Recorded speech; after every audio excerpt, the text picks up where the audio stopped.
नमस्कार दोस्तों, आपका स्वागत है अपनी YouTube चैनल PFP में। आज हम डॉक्टर लाल पैथलैब्स के बारे में चर्चा करने वाले हैं। स्टॉक अपने ऑल टाइम हाई से 35-40% नीचे चल रहा है। भारी गिरावट देखने को मिली है, लेकिन फिलहाल नीचे के लेवल से एक अच्छा बाउंस देखने को मिला है। तो क्या स्टॉक का बॉटम बन चुका है? क्या यहाँ से तेजी देखने को मिल सकती है? क्या खरीदारी करनी चाहिए? एज अ रिटेल इन्वेस्टर हमारी स्ट्रैटेजी क्या होनी चाहिए, इसके बारे में आज हम चर्चा करने वाले हैं।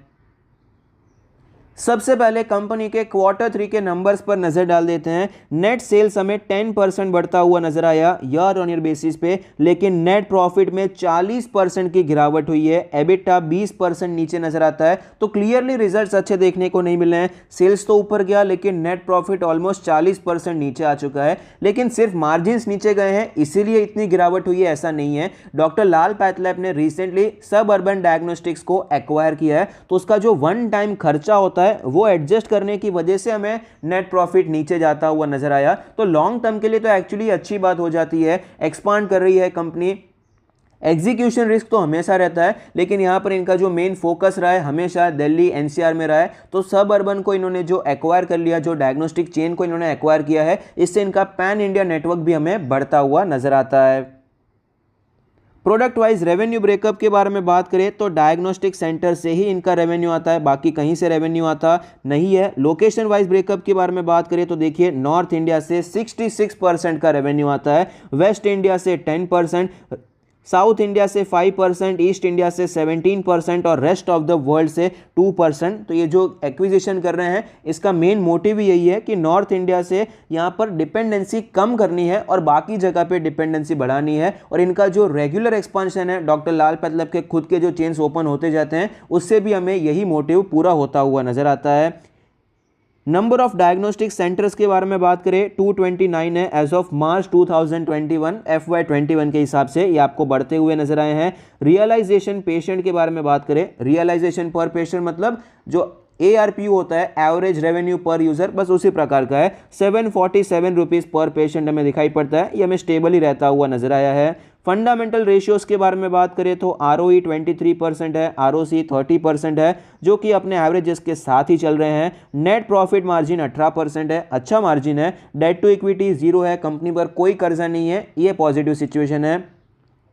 फाइनेंशियल ट्रेंड के बारे में बात करें तो आप देख पाएंगे कंटिन्यूसली रेवेन्यूज हमें बढ़ते हुए नजर आए हैं, प्रॉफिट में बहुत अच्छी बढ़ोतरी हमें दिखाई पड़ती है, तो ग्रोथ बहुत ही अच्छी देखने को मिली है। शेयर होल्डिंग पैटर्न के बारे में बात करें, टोटल प्रमोटर होल्डिंग है 55%, जिसमें से कुछ प्लेज नहीं है, 3% mutual fund, 3% other DII, 25% FII, 12.7% retail and other category, जिसमें से प्योर रिटेल इन्वेस्टर 5-6% है। तो स्ट्रॉन्ग हैंड्स में कंपनी दिखाई पड़ती है।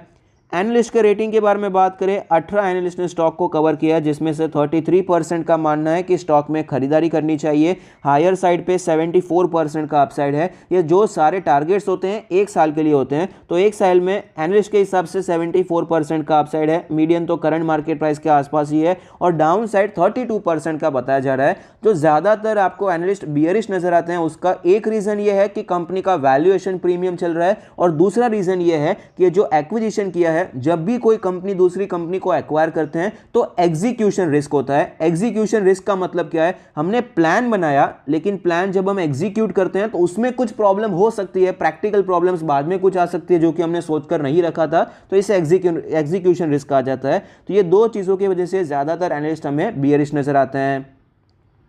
23,000 करोड़ की मार्केट कैप है, 63 का PE रेशियो है। वैल्यूएशन मेरे हिसाब से अब तो फिर भी कम हो गया है। पहले ये स्टॉक जब 4,000 के ऊपर ट्रेड करा था तो काफ़ी ज़्यादा महंगे वैल्यूएशन पे ये ट्रेड करा था। अभी तो हमें फिर भी थोड़ा बहुत कूल ऑफ देखने को मिला है। स्टॉक के चार्ट पर हमें क्लियरली पता चलता है कि स्टॉक एक शानदार बुल रन में चल रहा था, 4,000 के ऊपर पहुंच चुका था, लेकिन यहां पर एक इंपॉर्टेंट सपोर्ट जब इसने तोड़ दिया, अच्छी खासी गिरावट देखने को मिली। रीटेस्ट करके ये वापस हमें नीचे आता हुआ नजर आया। 2500 का लेवल, 2600 का जोन इसके लिए काफ़ी इंपॉर्टेंट था, लेकिन ये जोन भी हमें टूटता हुआ नजर आया। 2250 तक गया, वहां से एक अच्छा बाउंस देखने को मिला है, और फिलहाल ये 2750 पे ट्रेड कर रहा है। 20 डेज की मूविंग एवरेज के ऊपर की क्लोजिंग है, लेकिन बाकी सारे मूविंग एवरेज के के नीचे ही ट्रेड कर रहा है। डेली RSI 53 का लेवल है। वीकली चार्ट के बारे में बात करें तो वीकली चार्ट पर हमें नजर आएगा 200 वीक्स के मूविंग एवरेज पे आ चुका है। मार्च क्रैश में यहीं से रिटर्न होकर ऊपर गया था, फिलहाल भी इसी लेवल के आसपास ये आता हुआ नजर आता है। वीकली RSI 41 है, काफ़ी ज़्यादा वीकनेस है, अभी थोड़ा बाउंस देखने को मिला, लेकिन अब भी वीकली RSI हमें वीक ही नज़र आता है। स्टॉक के चार्ट पर हमें 3 इंपॉर्टेंट लेवल्स नजर आते हैं। लास्ट टाइम जब हम डॉक्टर लाल पैथलैब्स के बारे में डिस्कशन किया था, तब हमने डिस्कस किया था कि जैसे ये 3300 का लेवल टूटा है, यहाँ से रिटेस्ट करके नीचे आया, इसका इंपॉर्टेंट सपोर्ट पहला है 2650 का लेवल, क्योंकि ये रेजिस्टेंस था, यहाँ पर सपोर्ट लेकर वापस ऊपर गया था, और नेक्स्ट सपोर्ट डायरेक्टली 2000 का लेवल देखने को मिलता है। मैंने रीजन ये बताया था कि यहाँ से ब्रेकआउट करने के बाद आपको ये थोड़ा बहुत साइडवेज होता हुआ नजर आया। इस रेंज में इसने काफ़ी टाइम स्पेंड किया था, उसके बाद ही तेजी देखने को मिली। तो ये पूरी रेंज का हायर साइड इंपॉर्टेंट हो जाता है और लोअर साइड इंपॉर्टेंट हो जाता है। और वो वीडियो में मैंने आपको ये बताया था कि 2650 पे अभी फोकस करना है, उससे ज़्यादा नीचे के बारे में नहीं सोचना, 2000 के बारे में अभी नहीं सोचना है, क्योंकि बीच में कई लेवल्स हमें सपोर्ट की तरह नजर आ सकते हैं। 2100 का लेवल भी है, 2200 का भी लेवल है। तो यहाँ पर अगर आपने वो वीडियो अभी तक नहीं देखा है तो टॉप राइट कॉर्नर पर आपको लिंक मिल जाएगी, आप वो वीडियो देख सकते हैं। तो फिलहाल हमें 2250 का लेवल सपोर्ट की तरह देखने को मिला, वहां से स्टॉक अभी रिटर्न होता हुआ नजर आता है। तो फिलहाल के लिए जो इसके इंपॉर्टेंट लेवल्स हो चुके हैं, ऊपर का लेवल तो सेम है 3300 का लेवल है, जो दूसरे दो लेवल्स हैं वो चेंज हो चुके हैं। अभी यहां पर 2250 का लेवल इंपॉर्टेंट है, और ये जो बीच वाली रेड लाइन है वो अप्रॉक्सीमेटली 2800 का लेवल दिखाई पड़ता है। तो ये अभी लेवल्स इंपॉर्टेंट हो चुके हैं।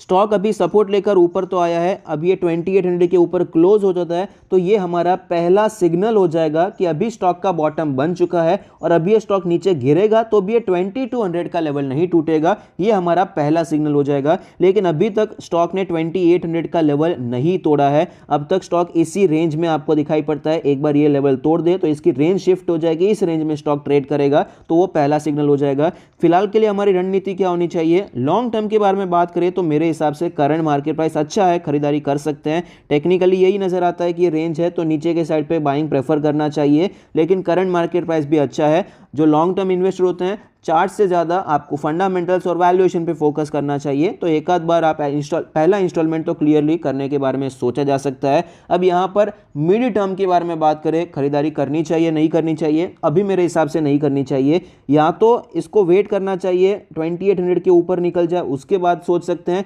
या तो फिर ये वापस नीचे आता है 2250 के आसपास मिलता है तो छोटे स्टॉप लॉस के साथ खरीदारी करेंगे। लेकिन अभी तो मिड टर्म के लिए खरीदारी करने की कोई यहाँ पर रीजन दिखाई नहीं पड़ता है। शॉर्ट टर्म के बारे में बात करें तो शॉर्ट टर्म में तो भाई एक ही रीजन है, जब तक ये 2800 के ऊपर सस्टेन नहीं होता है, कोई क्लियर आपको ट्रेंड नजर नहीं आएगा, उसके बाद ही हम खरीदारी के बारे में सोचेंगे। तब तक तो यहां पर हमें अवॉइड करना चाहिए। कंपनी के पॉजिटिव्स के बारे में बात करें, कंपनी के फंडामेंटल्स हमें अच्छे नजर आते हैं, शेयर होल्डिंग पैटर्न काफ़ी अच्छा है, ग्रोथ काफ़ी अच्छी देखने को मिली है और कंपनी एक्सपांड भी कर रही है। नेगेटिव्स के बारे में बात करें, टेक्निकल्स अब भी वीक चल रहे हैं, most of the analyst bearish चल रहे हैं, FII DII दोनों का स्टेक कम हो रहा है, और वैल्यूएशन अब भी आपको थोड़ा बहुत प्रीमियम ही नजर आता है। भले ही ये प्रीमियम कम हो गया है, लेकिन अब भी सस्ता तो ये दिखाई नहीं पड़ता है। तो फिलहाल करना क्या चाहिए? शॉर्ट टर्म के लिए तो भाई 2800 के ऊपर ही स्ट्रेंथ आएगी तभी सोचना चाहिए, तभी हमारे जीतने की प्रोबेबिलिटी बढ़ जाएगी, तब तक यहाँ पर अवॉइड करना है। मिड टर्म के लिए या तो ये 2800 के ऊपर जाता है तो खरीदारी करेंगे, या फिर ये 2300 के आसपास मिलता है, जो 2250 का लेवल था ना, 2250 से 2300 के नियर मिलता है तो छोटे स्टॉप लॉस के साथ हम काम कर सकते हैं। तब तक यहाँ पर मिड टर्म के लिए भी अवॉइड करना है, लॉन्ग टर्म के लिए हम खरीदारी करने के बारे में सोच सकते हैं। आई होप आपको ये वीडियो पसंद आता है, आपके इन्वेस्टमेंट और ट्रेडिंग डिसीजन में आपको ये मदद करता है। Thank you, stay happy, happy investing.